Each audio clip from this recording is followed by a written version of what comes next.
Knicks postgame is presented by Tri-State Audi. Visit your Tri-State area Audi dealer today. Knicks in Memphis, Ja Morant. Big bucket late at 34 points, but the Knicks down 3. Huge lift off the bench from Cam Reddish. Final seconds of regulation, up and good. And we're going to overtime. And then in the OT, it's tied at 112. Tyus Jones, the backup, getting minutes, gets it from Morant. That's the game-winning bucket, and the Grizzlies beat the Knicks in OT, 115 to 112. Knicks once down by 19, able to force overtime. Whole lot of gum chewed tonight. Damn. From our Delta MSG studios. Wow. Bill Beto, Alan Hahn, and Wally Zerbiak. Well, heart attack special on night one. What a game. What a game. And it started slow for the Knicks. You know, they've got to figure out some things. That's an incredible environment. It's a tough place to win. Obviously, Memphis was very shorthanded, but the Knicks played their hearts out. Absolutely laid it all out there on the floor, and I think we're going to see this a lot in the NBA. A lot of good teams in the NBA. The Knicks are one of them. Two things I take out of this. Julius Randle is going to be comfortable this year with his role. He played perfectly, didn't have the ball in his hands in awkward positions like he was asked to do last year. He has a point guard to play off. He was phenomenal. And Cam Reddish better be in this rotation. That guy's ceiling is so high. If you give him confidence and you trust him and you give him a role and give him minutes, he showed what he is capable of on an NBA floor. That guy can play. Because, Alan, he can create. He can score. Give you a dynamic that quickly and Obi defend, don't really he's long, give you. he's got Cam. Oh, Cam. I mean, this is a guy that you knew what he could do. It was given the opportunity to do it. And going into training camp, it was where is he going to fit? Because he's got to fit somehow, some way. And you give him credit in the very first game of the season. Coming into the game, there's no Quentin Grimes. You're getting an opportunity to play again. He did not shoot well in the preseason, but it didn't bother him. Comes into this game, very confident player, makes a huge shot to force overtime. A terrific game for him. Echo your sentiments about Julius Randle as well. Another 20, 10, and 5 performance from him. But, I mean, the thing about losing him was huge. Not having him in the fourth quarter. Overtime, no, early OT. In overtime, Yeah. Excuse me. They only scored 4 points in overtime. Yeah. I mean, they are going to have to figure out how to get points in crunch time. This was a problem a little bit last year.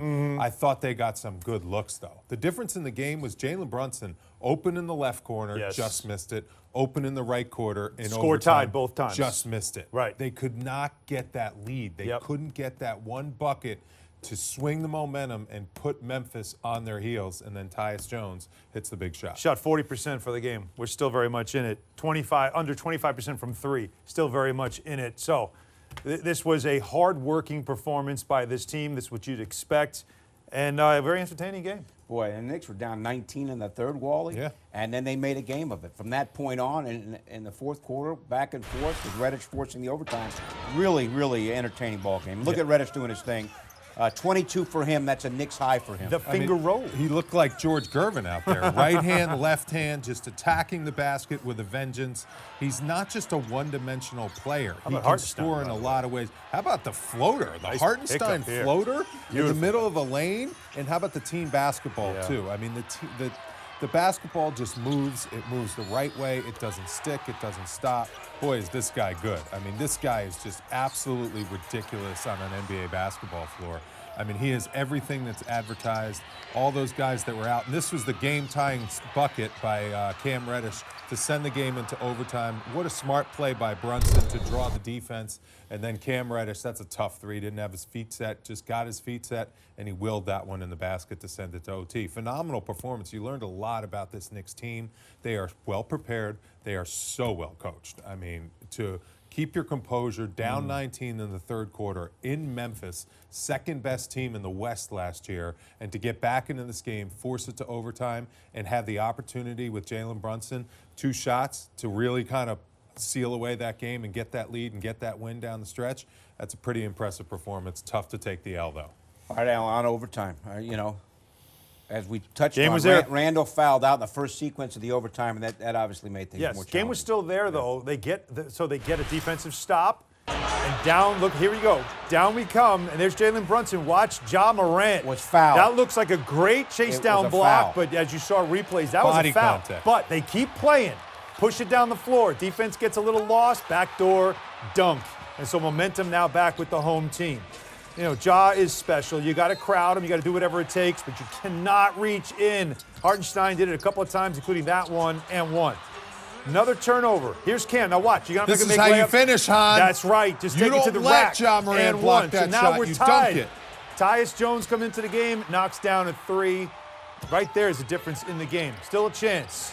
Evan Fournier, remember him last year in the season opener against Boston? Wasn't going to work this time. That was close, too. Misses that, but as you said, right, it misses. It's there. Well-executed play. Like, Evan got the shot. I'll live with that shot. Showed good patience. It's just, you know, the three-ball wasn't there for the Knicks tonight. It really wasn't. That some shooting issues that they had.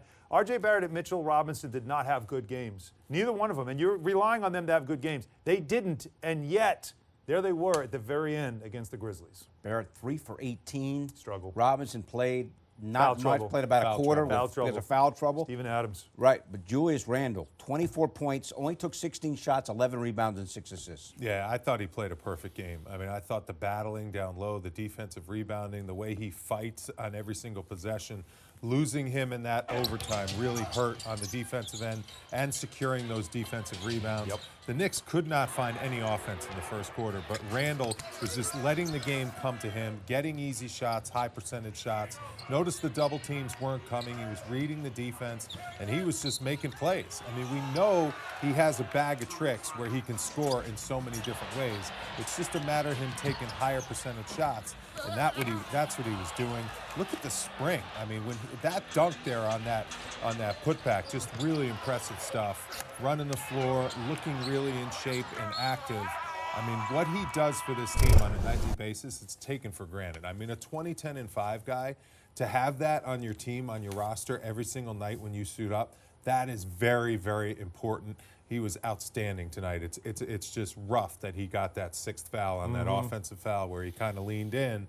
That was a huge call. It was the right call. Elbow not in. Having Randle in the fourth in overtime really hurt. Yeah, the last 2 fouls that were called on him were him being aggressive, Yeah. right? The one on the You're box out, absolutely right. he's trying to box out on that. I believe it was the turnover, right? And then he misses the 3, and he's too strong on the box out. And then on the other end, he's trying to get to the basket, and he goes up, and the elbow hits Steven Adams in the face, and they're going to call that every time, head contact. So those are fouls that aren't, you know, where you say, what are you doing? Those are just aggressive fouls, and that's what you want to see from him, under control. And he doesn't have to be a playmaker. Jalen Brunson handled that in this game. Brunson, by the way, I mean, 9 assists, no turnovers. That's him. He had a slow start, He's but a strong finish. Incredible the way he But now with him takes here, care of the ball. Like Randle doesn't have to do all that stuff. Exactly. So it might be easier for him this season. We'll see. Boys, how about Isaiah Hartenstein? Who knew? I know. I mean, how about his game? We haven't seen a scoring option at the 5 Led the for the team Knicks in in years. minutes. 40 minutes played career high. Skill also level. scored 16 points, 8 rebounds, and 4 assists. Now, Mitchell Robinson, granted, had foul trouble, Yeah. but Hartenstein, guys, well, he really floor took burns, too. How Yeah. many floor burns did he I have mean, in this game, right? How about the And floater? the floater, just getting his teammates into the game too. Like when they were making that comeback, he was their spirited leader.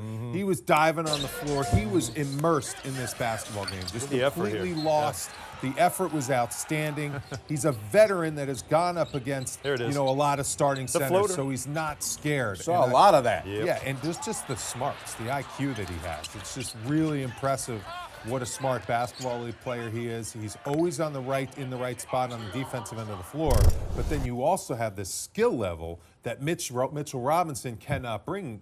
Obviously Mitchell Robinson, a great offensive rebounder. When he gets his hands on the ball around the basket, he's going to finish. He's going to shoot 80%. That's what he does from the floor. But when you have a guy like Hartenstein who you have to worry about away from the basket a little bit, it opens up the floor for a lot of your guys that are slashing to the basket and driving to the basket. Yeah, how many times in the past could you say you're getting offensive production out of the 5 spot, especially when Mitchell Robinson is going to the bench for foul trouble or anything else, right? They haven't really had that element. People have told me around the league this is a sneaky good signing, Yeah. to pay attention to what he can do on this team. And, Tyronn Lue loved him with the Clippers. In fact, he's the one that gave him that opportunity, saw what he could do. Remember, he was the G League Player of the Year, the MVP. And the Clippers picked him up, and he said, you know what, you're a good playmaker, you're a good passer, I trust you. Go ahead and start doing that. And he was doing that for a Clippers team, remember, playing without their stars, and they were a playoff team. So, there's people that know what this guy can do, and we just saw it in opening night for the Knicks. Hartenstein played overseas his entire life. Didn't go to college in Right. this country. Different story for Cam Reddish. Everybody knew Cam Reddish coming out of Duke. Been a little bit up and down here in his pro career, but boy, got the opportunity tonight, as we touched on. No Quentin Grimes. Quickly was off. Obi didn't do a lot. Boy, Reddish, 22 points. And might this be the beginning of something for him in terms of a significant role? Yeah, and he needs to be counted on to do things like this because he's capable of doing things like this. And it also starts with the defensive end. He was very good on the defensive end of the floor. I mean, he just said, this is my opportunity. Right. I got to take it. Right. This is my one shot. Like the Eminem song, I got to seize the moment Mom and I got spaghetti. to get it done. And he got it done. I mean, he's been in and out of the lineup. He's been dealing with little injuries here and there, but talk about a complete game. I mean, right You like hand, his size, Wally. left You hand. always talk about his size. Listen, you need Length. size Yeah. and length and interchangeable players to win in the NBA. The days of winning with two small guards out there on the floor, you just can't win like that. You need size. You need guys that can switch every pick and roll. And how about this clutch team? Down 3 on the road in Memphis. Bam. Bang. Knocks down the big 3, sends it into overtime. He was another guy like Hartenstein, just completely lost in this game, just doing whatever it took to keep his team in the game and try to win this basketball game. And it was just a really impressive performance. And I think this guy really deserves minutes. Now, we'll talk about 22 points. Tom Thibodeau will talk about 5 rebounds, 3 steals, Yes. and a block shot. That's Yes. what he'll talk about because 3 steals those, and a block. Right. Fantasy gold. right, and those and 3 3-pointers as well.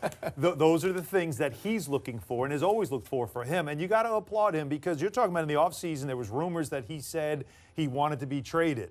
And he denied them. I never said that, right? And then even the front office said, Leon Rose told me he never came to us and said that. He denied that. So there's always been rumors about where does he fit with this team? And he came to training camp in great shape, and he earned himself a spot, and now he's earned himself even more time. Very interesting to see how this rotation Yep. goes after what we saw tonight.